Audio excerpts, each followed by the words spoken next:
Vítám vás na další části. Welcome to the next part of our program. Má takový, tady není program, což nevadí, nedávejte ho tam. We can't see the program here, that's fine. Case study. My bychom tady chtěli na festival do té naší konference uvést nový žánr, a to je, že si s tvůrci It's an attempt to introduce a new genre at our festival. We discuss the filmmakers' work. It may seem to be a standard part of the festival. On the other hand, because this is a conference about ethics, we want to focus on ethical aspects. And I welcome Apolena Rychlíková and Saša Uhlová, a documentarist, journalist, and journalist. And I promised to both that I will not be introducing them at length. I will just mention that unless you know, Apolena Rychlíková is working on a new project, Page Not Found, and I recommend that you visit. Sasha, should I say anything about you? Any promotion? Sure, okay. She'll tell me later. Or she will say it herself. To start with, Apolena and Sasha have a trailer for you. It's a trailer for a film which is one of the things we will be talking about, as you will find out in a moment, unless you know it already. The project included a book and articles that were published in The Guardian. Přiblížíme ten film, takže poprosím. And we will be talking about that later. Let's have the trailer now.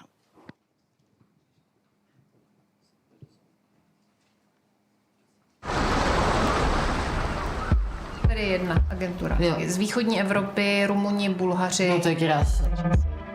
Eastern Europe, Romanians, Bulgarians, that's beautiful. Dzień dobry. Dzwonię w Good morning, I'm sprawie calling about the ogłoszenia pracy advert. w Ulmu. It's Muszę about work powiedzieć in od Ulm. razu, jestem z Czech, I nie have to mówię say dobrze po polsku, from ale the start that I'm rozumiem. Czech.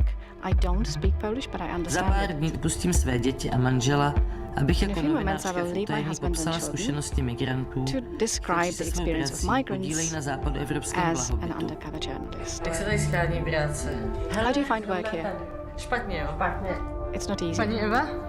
Dzień dobry. Eva. Good morning. Práce na černo tu je, ale já na ní prostě nedosáhnu. There is work on the black market, but I can't find it. Místnosti jsou jen postele a There are uličky. only beds Mezi and nimi tak aisles úzké, že je in the trochu room, and problém the jimi aisles are so procházet. narrow that it's Na difficult to Slovensku pass je to through. viac menej o tom, že In celý život Slovakia, prostě robíš na to, aby si prežil. it's about working to survive. Nějakých dementů úplných, že jsem ještě neviděla, jako. Kolem systému výplatu panuje hodně nejasností. Many things are unclear about the payment of wages. Už 3 předchozí týdny byla práce vyčerpávající. Work Teď se was ale požadavky exhausting the vedení last 3 proměnily weeks, v but peklo. now the demands of the management have turned it into hell. Pochop prosím tě už jednou, Please že do tady není understand žádná pracovní doba od that do. there are no Tady ti working prostě hours řeknou, here. že máš jít do práce. You are told to go Nikdy to nevíš, work kdy and you skončí. never know when you're going to finish. Evropu stále dělí železná opona. Europe is still divided by an iron curtain.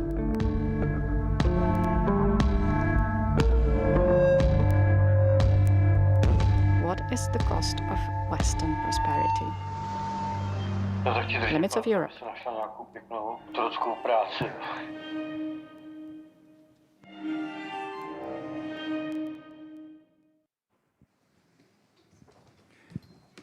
Tak, děkuju za trailer.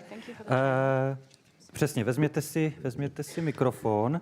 Tak, teď mají pro vás Apolena se Sašou připravenou prezentaci, takže já se na chvíli tady ztratím z pódia a potom, až s tou prezentací I will skončí, disappear tak se from the vrátím. stage, and when they are finished, I Já will budu come tady za back. bukem, kdybys mě potřebovala. I will be just round the corner in case I need it. In case I need you to ask questions. Super, to mě Okay, hrozně very good. uklidnilo. Tak ahoj, my vás tady se Sašou Much calmer now. Hi and welcome.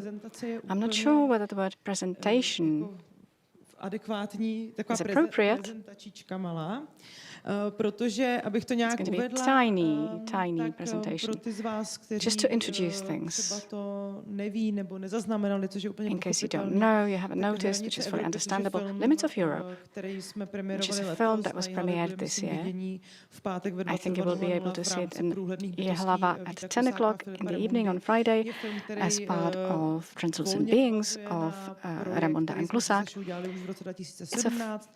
follow-up to a project which Sasha and I I did in 2017. There were several outputs. The primary output were Saša's texts, which were then published.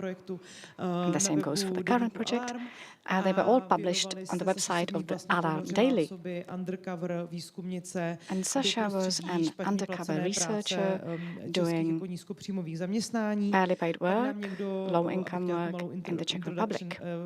Na festivalu v Budapešti in Budapest, at a film festival, we got the idea of maybe having a look at the West and researching the positions of migrants in the West. And we immediately started working on that. COVID intervened several times, and eventually it was also the war in Ukraine. And the project became very complicated. However, both projects, which are multimedia projects, because in both cases Saša published books. The first was published by Grada Publishing House, and the other one by the Alarm Daily. And they introduced different forms of what we were working on. And I was the director of the films. Okay, that was the poster and the trailer. And before I pass the floor on to Saša, I will just outline the basic parameters, which might provoke some questions about ethics, at least based on my experience at Western festivals. Those are the questions that provoked. And on the right, you see the cover of Saša's amazing book, which was published by Alarm. You can find it in various bookshops or on Alarm's, or in Alarm's e-shop. You should certainly have a copy at home. The basic parameter, it was a collaboration of a film crew and a journalist, where the journalist was also one of the main or the main protagonist, an undercover researcher and a journalist. We were using hidden cameras. We applied a project approach. Each of the outputs, be it texts, the book or the film, work at different levels. And the question is how to put that all together to avoid duplication. And from my point of view, there was also the element of documentary filmmaking and a certain form of directing, because I needed to have the film under control. And perhaps I will now turn to Saša, because her position was the most difficult one, because she was living through it all. She knew she had to write it all down, plus she had to appear in the film. And you will not ask a question? Okay, I will. What I would like to know is whether for you this triple role was a bigger challenge, meant a bigger challenge. And me as an observer of yourself seemed that you adapted really quickly. Were there any moments when you sort of forgot what your second job was, apart from the slave work that you were doing in the factories? Yes, it was more challenging compared to when I went to a farm and just worked. That would have been a lot easier. Luckily, I had some experience from the past project. And I understood that unless I write things down on the same day, I will forget them, because there will be a lot more experiences and things that will happen. And in the first place where I was working, it turned out that I was not able to write things down. That was a big problem. But my husband resolved it, because he called me every day and I spent an hour telling him quickly what I did and what I was living through. And the first half of the book are basically transcripts of those phone calls. And coming to the ethical aspect, if I were just writing a book or articles in the book, it would have been a lot easier in that I would be able to anonymize people, whereas they appear in the film, although it's not clear who's who.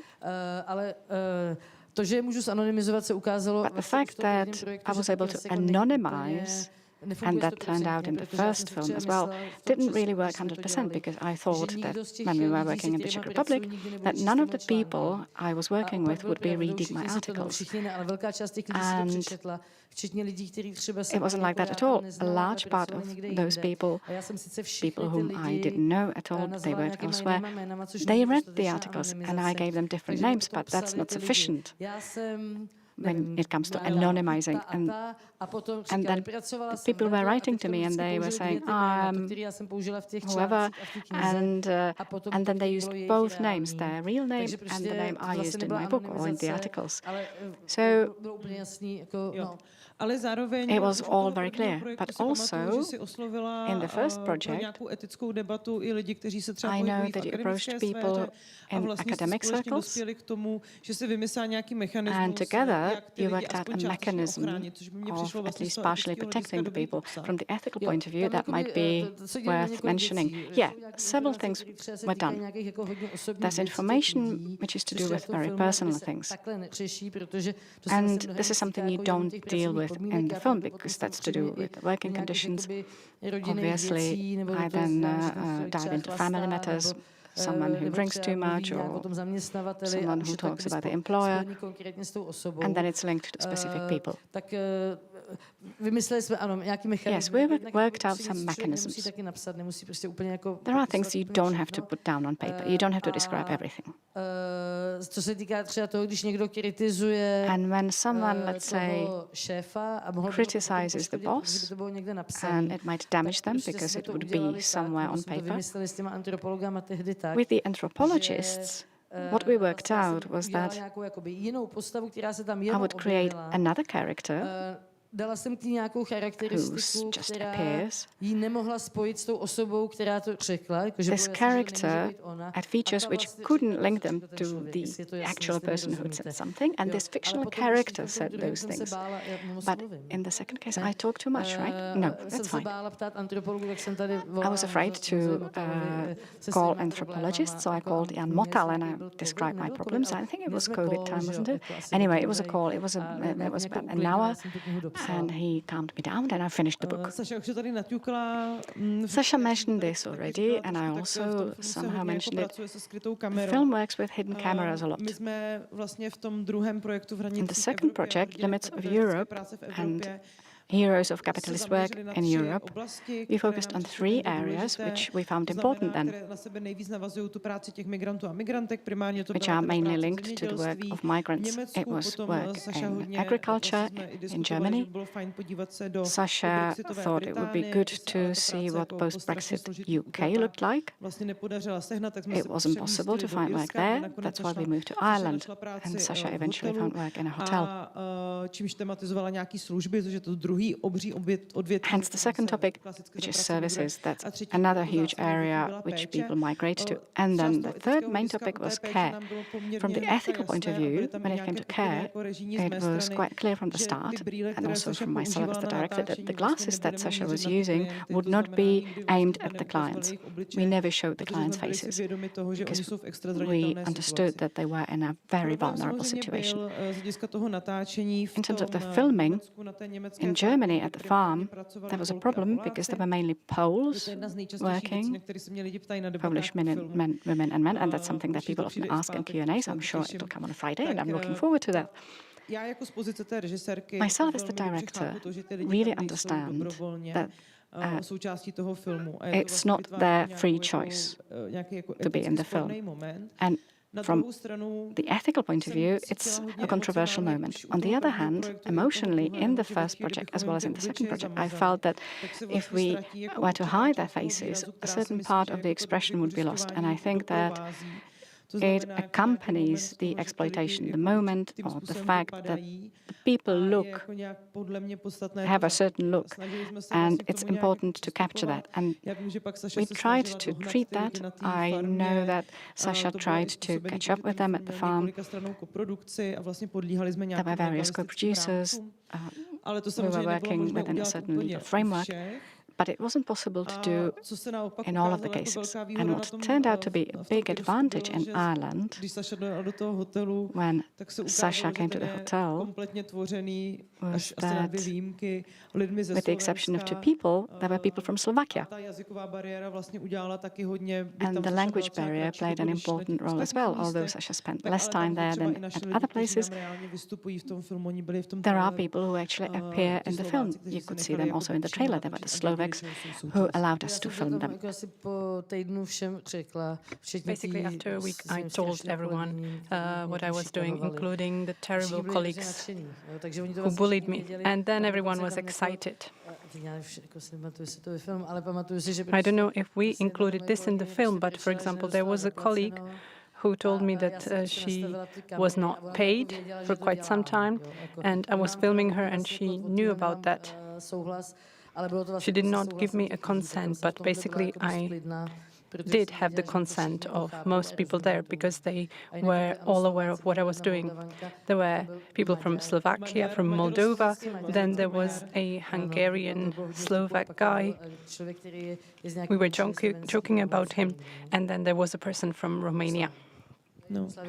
From former Yugoslavia or from Serbia.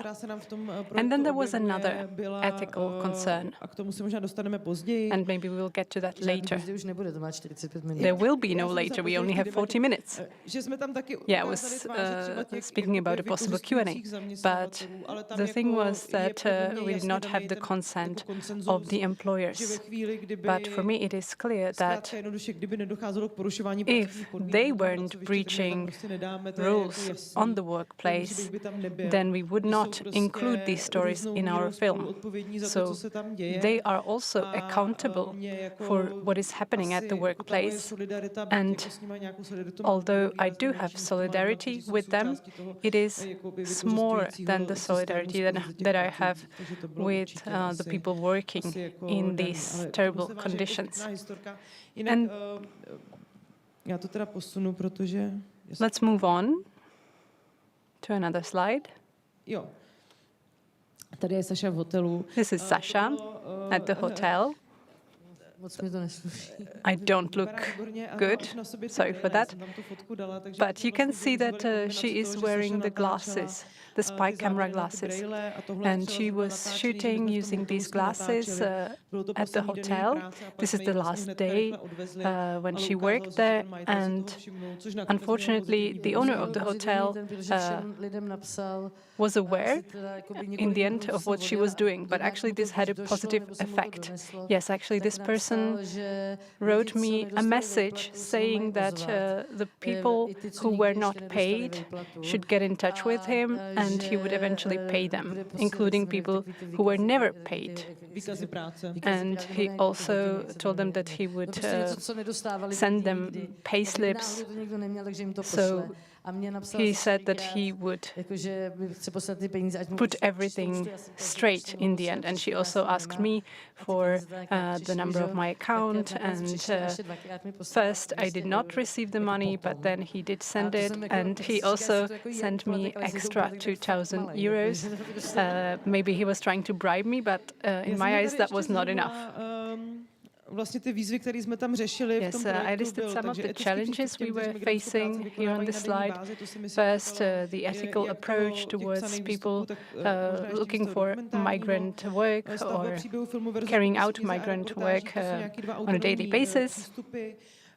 Tady vlastně vzniká vždycky nějaký pole jako možného tření, kde já jsem samozřejmě are always facing certain possible tensions. For example, I also read what Saša was writing down in her diary, but I was also trying to look for my own approach for the film. This is the second challenge. Then the third challenge was a possible negative impact of this work on real people. We were creating this film in a co-production with Arte. pro ten projekt. And in the end, this was a kind of a problem for us because we wanted our film to actually be shown in the countries that were concerned, but this led to certain issues. For example, there were people who wanted to investigate what was happening at the farm Saša showed in the film, and their goal was to see to that this farm is closed. Yes, they got in touch with me, they saw this as an affair, they wanted to bring the owner of the farm to the police, and actually they also gathered documents listing the hours I worked there, and they wanted to incriminate the owner of the farm. For example, I never had a contract for this work. And the funny thing is that normally, legally, the owner should have given me a contract. But what I tried to explain to these people was that if they closed down this farm, it is the contrary of what I wanted to say in my reports. Because there are people who work under such terrible conditions, and if we just close down these farms, people will think that these problems do not exist. But all of the people that work there with me told me that they had worked in other farms where the conditions were even worse. For me, it is hard to imagine, but I believe them. So my goal was not to blame this very farm. And the people who identified the farm found it because, for example, I showed a pond that was nearby. It was not because of the faces of the workers. Yes, we tried to remain vague in terms of our locations, except for Marseille, where Saša would commute to different people across Marseille. But our goal was not to have people come to the farm and close it down, because this would mean that thousands of people will be without work, and the impact of our project would be negative. They would lose their jobs. So this was quite stressful for us, because the idea of our project was not to blame one specific agency or facility or a farm, but to bring attention to the exploitation system, which is present not only in Western Europe, but also beyond Europe. Do we still have time? And then there is another point relating to my work. We are at a documentary film festival here, and we tend to speak about our documentary messages.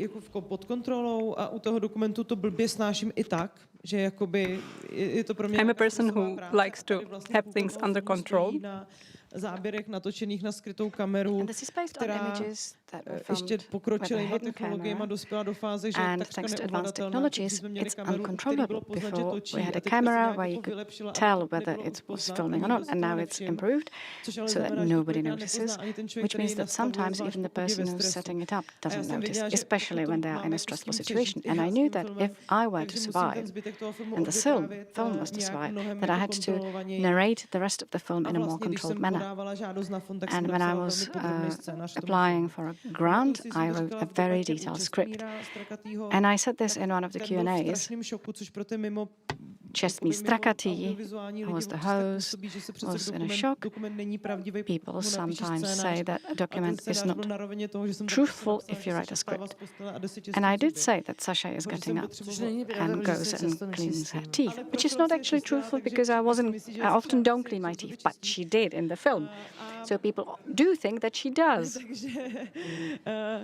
Takže tam vlastně taky vznikla nějaká jako třenice toho, co je a není jakoby reálný otisk v tom filmu. Tension. What is the real footprint of the film and what isn't? But my conscience is clear because I understood that there was a narrative which I needed to maintain in the film. But for a lot of people, it's a sort of mindfuck situation. And then from the point of view of Sasha and her texts from the point of view of Apolena and her film, various solutions, are co-producers. With Arte, there was an interesting moment. From the legal point of view, everything was covered, but 3.5 weeks after the film came out, after they started broadcasting it, they pulled it down. It was supposed to be shown for 4 weeks. 3 days were left in the Arte space, but there was this lady who wrote to them, and it was no one from the farms. It was an incredible story. The recordings with the glasses are very low quality, so very often the people are blurred. And I then tried to look it up and saw who it was. There's this woman who's coming to buy food at the farm. You can't see her face. Nobody would be able to recognize that it's her. It was only herself who recognized herself because she knew that she was doing her shopping there and what coat she was wearing. And based on that, she also complained. And that was the initial impulse. A woman approached them, and there was nothing wrong about doing her shopping. Perhaps her husband recognized her. Perhaps she was cheating on her husband, and he recognized her. I was just trying to think, how come she noticed that she was there? And she felt that somebody would be able to recognize her, and she had the cheek to demand that this blur of her character is not there. It was awful. It was insane, because apart from another woman who worked in an agency, and she was from the lot, but we did cover this French part legally. There was no legal dispute, but this woman who appears in one of the scenes as a shopper, she's not a migrant, she's not an employer. Her face is not there, but they pulled the film off for the past 3 days, and there was this legal battle. If I knew that it was only 3 days, I would say, okay, it doesn't matter. And another funny thing happened to me. The first part of the film is from the German farm, and various people started writing to me via Facebook. They said they saw the film, and they were usually Germans who were shocked by what was happening in their country. And all of a sudden, this guy wrote to me, and he said that he was the neighbor of the owner of the farm who was exploiting people. And I don't know the background of the story, but what it was about was that he started writing to me and telling me that he was in shock, that they were good friends, and they didn't know that there were so many migrants. And then suddenly he started saying that from time to time he also employs people from Eastern Europe, but he would take photos of everything to show to me that everything was fine. And he started sending photos. And suddenly I understood that he was very stressed and afraid that I would come and try and cover him as well. And then he swore that he would never speak a word to the neighbor since he was such a bastard. So it was interesting. But then this co-production also meant that we had to make a lot of concessions. And luckily, at least from my point of view, the film was produced by Hypermarket Film and Colin Production from France. And I think that both groups did their utmost to make sure to give me some sort of freedom and to protect me and Sasha. Because what can really happen is that a chain of complaints will force you to redo the film, and it's no longer the same film you did. And an important thing I wanted to point out, that's a link which you can't really use, doesn't matter. After 2 years of hard work, Sasha's texts were published in The Guardian. And I have to say that I was involved for a bit. Then there was someone else, Jan Bělíček. And this was quite strange to me, because they wouldn't listen to any of the arguments that were presented. You mean The Guardian? Yes. And there was a huge shift, because they kept speculating whether the method chosen was correct from the journalistic point of view.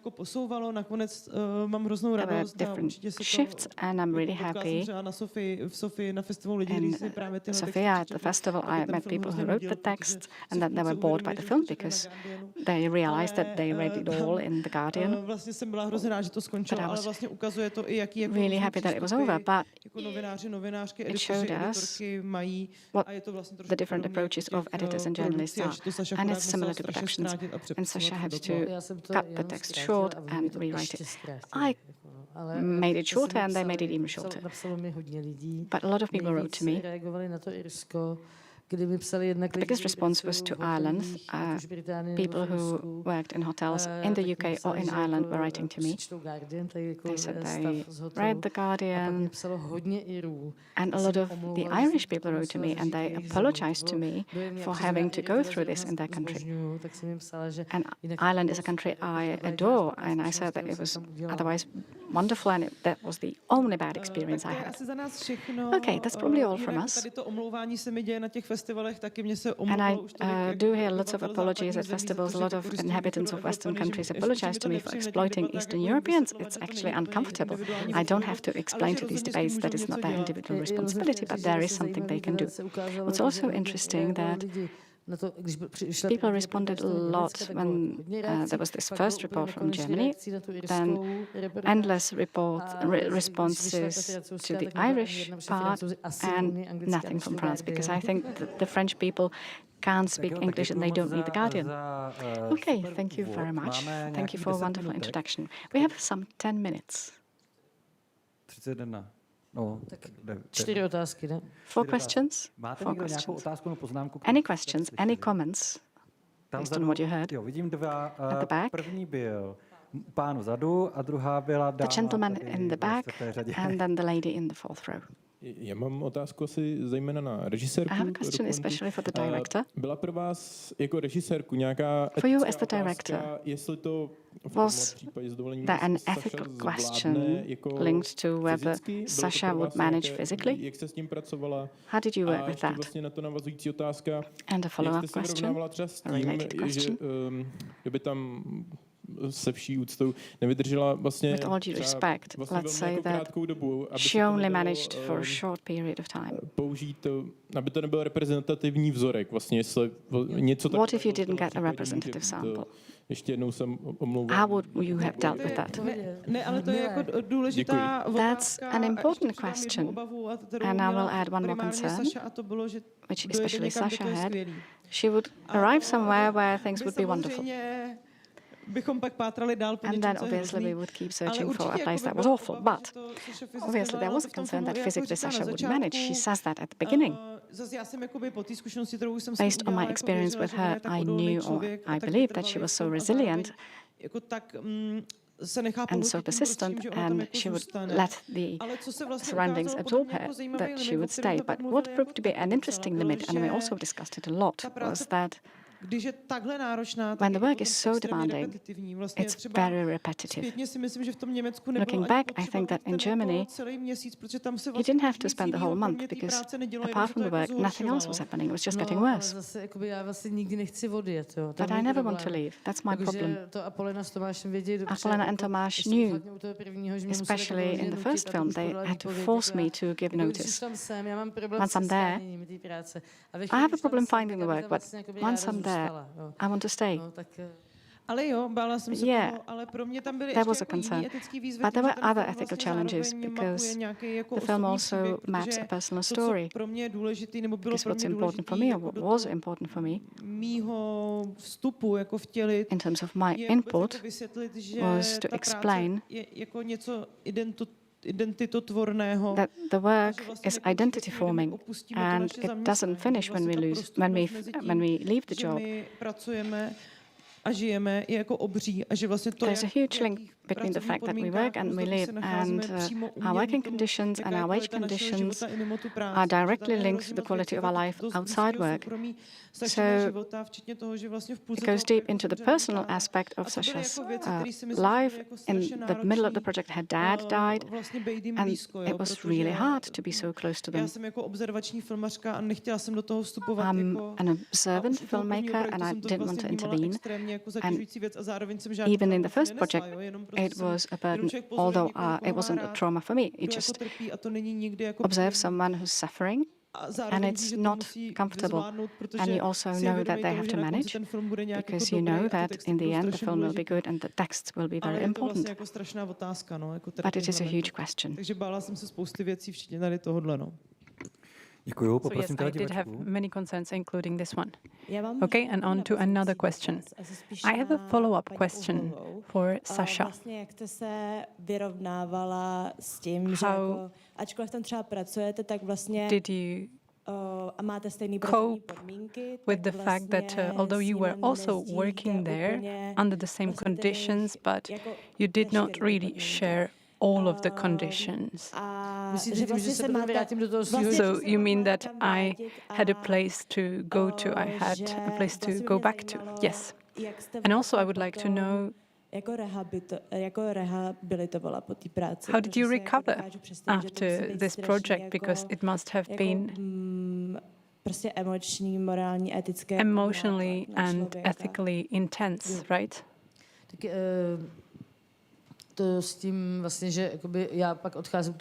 Yes, I did have a place to go back to. I could go back to my world. I already was aware of this with the first project. But in fact, my world is also one where our income is not sufficient for our spendings. So I do not live in a palace, and I do get into very difficult situations. So sometimes it is a relief for me to quit and to be working under these conditions. And also I had colleagues there who also were leaving their homes and difficult situations behind them. And also my goal was to improve their working conditions, although I'm just an individual and I cannot make all the difference. But when you know, or when you are aware of the problem, this is the first condition towards changing it.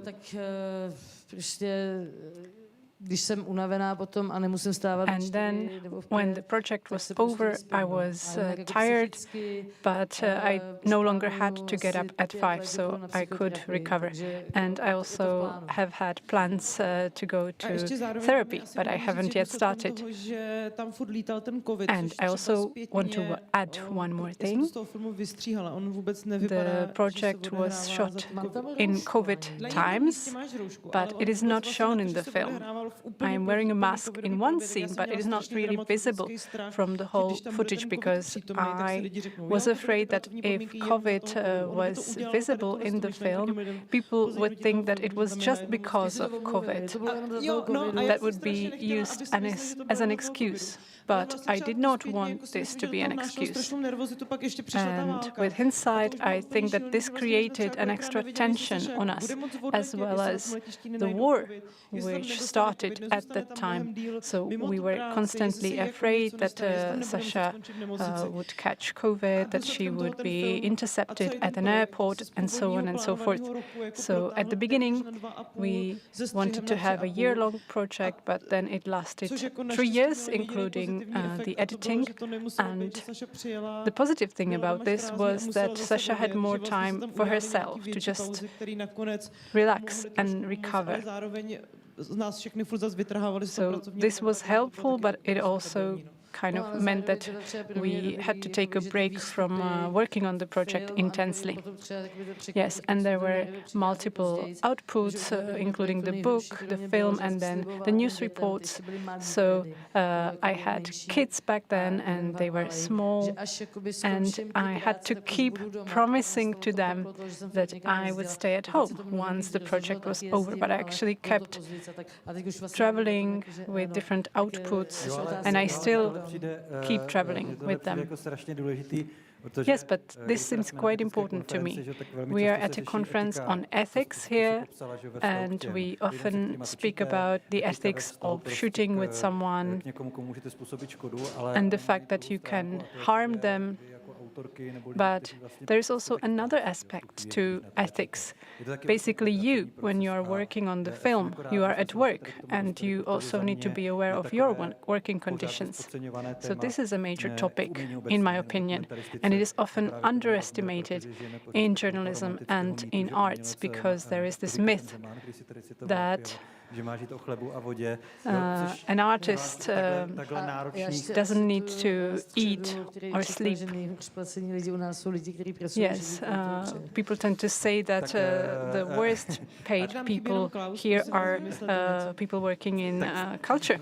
Yes, and we can keep quoting Czech politicians.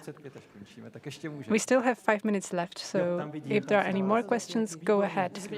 Yes, I see a hand and then another one at the back. Mě vlastně zaujalo, jako jste vzpomínali, že jste mali strach z toho, že byste narazili na You said that you were afraid that you might come across a positive situation, and then you would just keep searching for another workplace. So does this mean that you would not include a positive situation in your film? No, I would include it. It would have seemed interesting to me, but the question would be whether Saša would stay there for a long time. For example, with the first film, I did have one positive experience, and I only stayed there for a day because it was not meaningful for me to describe that in more depth. I did include it in my book. It was great, and during this day, I understood why it worked so well at that workplace. But basically, people there work there under nice conditions, and then at 2 p.m. they go back home. Everyone is smiling because there is no pressure. Their employer is nice to them. Their wage rises.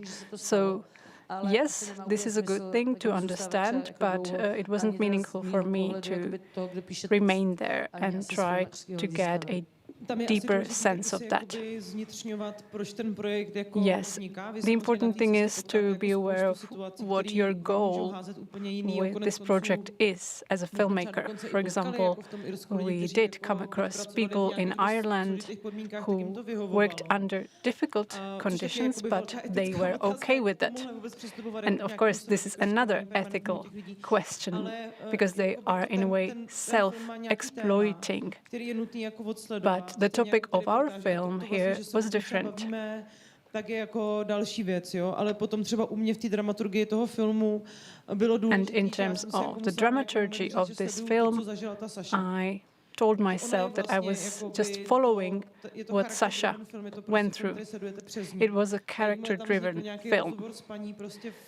So, for example, when she interviewed a lady in Ireland who told her that she was very happy with her working conditions, it didn't kind of fit into our film. But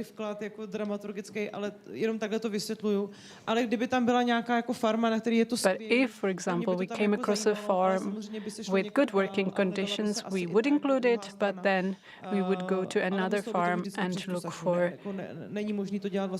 the dark side. But it would again have to be driven by Saša, the main character. Yes, and there was another question, maybe the final question. Or we can have two questions if you keep it short. We have 2 minutes.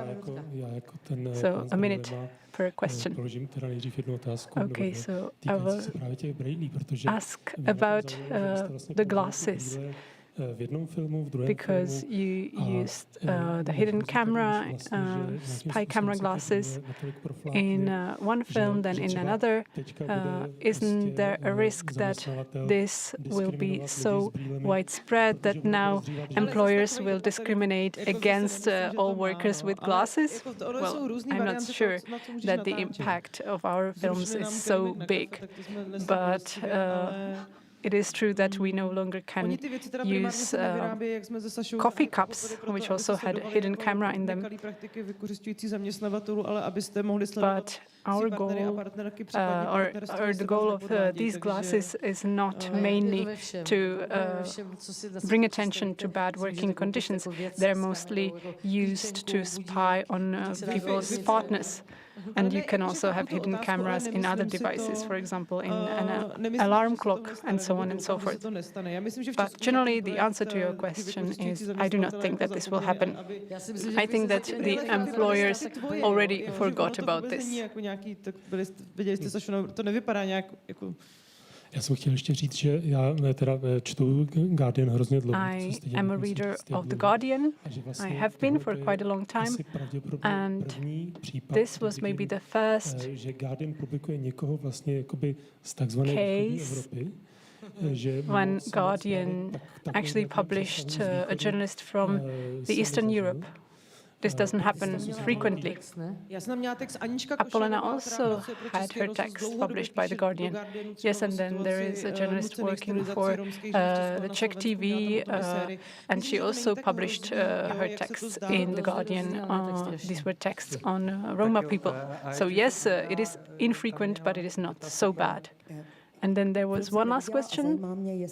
Yes, I haven't seen your film, but I wanted to know if you also want to speak to the other side, the exploiters, the employers.